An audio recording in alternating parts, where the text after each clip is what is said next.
this is my review of Happy Sugar Life.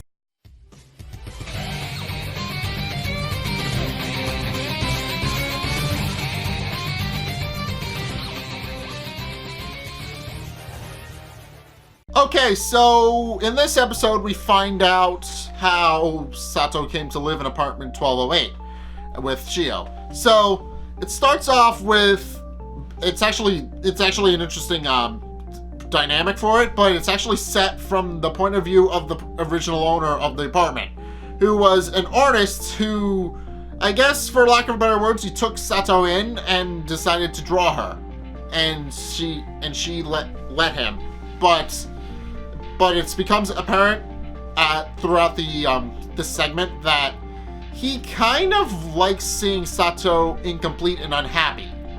And evidently, this comes into play when Sato comes home with Shio. He realizes that Shio made Sato complete and tries to get rid of Shio.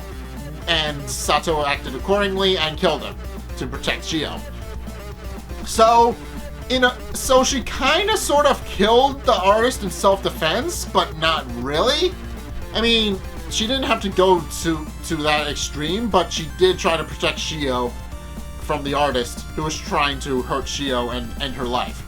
Because he didn't want Shio to make Sato complete, because he enjoyed seeing Sato as incomplete, as he puts it. We never actually hear him speak, but we do get to see his thoughts, and he thinks that Sato is more pretty when she's incomplete. And notably he died, and now his parlor is sealed up, so now nobody can actually get in there. But then it comes back to the present day, where Taiyo, having gotten the message from Shoko, tries to go and warn Shoko about what's going on, but eventually decides against it and decides to go home and get over his trauma and become an honest person. And he believes he can do that just by stuffing a picture of one of Shio's flyers in his pocket. At which point he's confronted by Sato, who watched the whole display unfold, and asks him to help out and in exchange for seeing Shio, but he immediately denies that he's over Shio and is trying to become a better person. But then Sato calls his bluff by pulling out one of Shio's socks that she just took off and throwing it in his face, which he then promptly sniffs and reveals that yes, he is still has feelings for Shio. And the two discuss their plans to get rid of Asahi so that he is no longer in the picture and is no longer looking for Shio. Not kill him or anything, but just get rid of him. Make sure he's unable to find Shio because he's no longer looking in the right spot. So, and Taiyo is immediately reluctant, but after finding out that he would be a hero to Shio for protecting her from somebody who wants to take her away, well, protect, quote unquote, but he does initially agree and calls up Asahi. Meanwhile, Asahi and Shoko are having a bit of a conversation because Asahi shows up a little bit later than usual to their usual meeting spot and notices that Shoko is crying because he knows from personal experience. And Shoko tells him what happened, but then Asahi comforts her, saying that she tried as hard as she can and that she shouldn't beat herself up because she is a good person.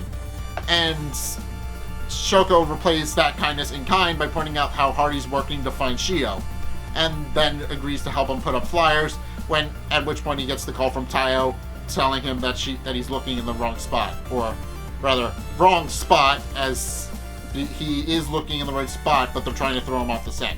So, yeah, this episode is kind of an origin story about how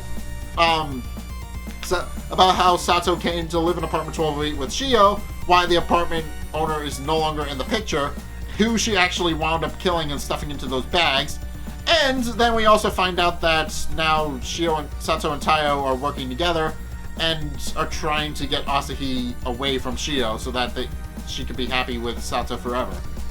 And so, yeah, it is an interesting episode. One that I definitely liked. It's different. It was different because it was, for the first half of it, it was set from a first-person perspective and we never actually hear the guy speak. But it becomes apparent that he does develop an interest in Sato based on her reactions to what he says, and even if we don't actually hear him speak. And for brief periods, we actually see his thoughts on what he thinks about Sato.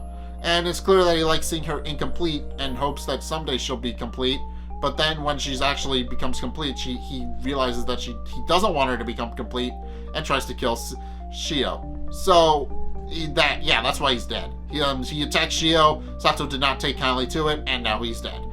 And also it established, this episode just establishes how they came into apartment 1208, and also establishes that now Sato and Tayo are working together to protect Shio.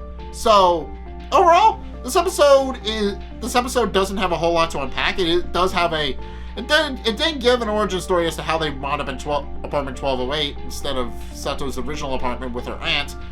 But it also establishes that yes, Tayo is just manipulated enough by Sato to do her bidding because he wants to see Shio again, and she's kind of baiting the hook with that promise. But yeah, this episode was interesting. I liked it. I hope you guys enjoyed it. But anyway, thank you guys so much for watching. If you enjoyed, be sure to like, comment, and subscribe. Also, be sure to follow me on Facebook and on Twitter in the description below. And also, check out my Patreon description below as well. It's a link up $1 a month, and it really helps me out, so I would definitely appreciate it if you did that. But anyway, thank you guys so much for watching, and until next time, I will see you guys in the next video. Peace!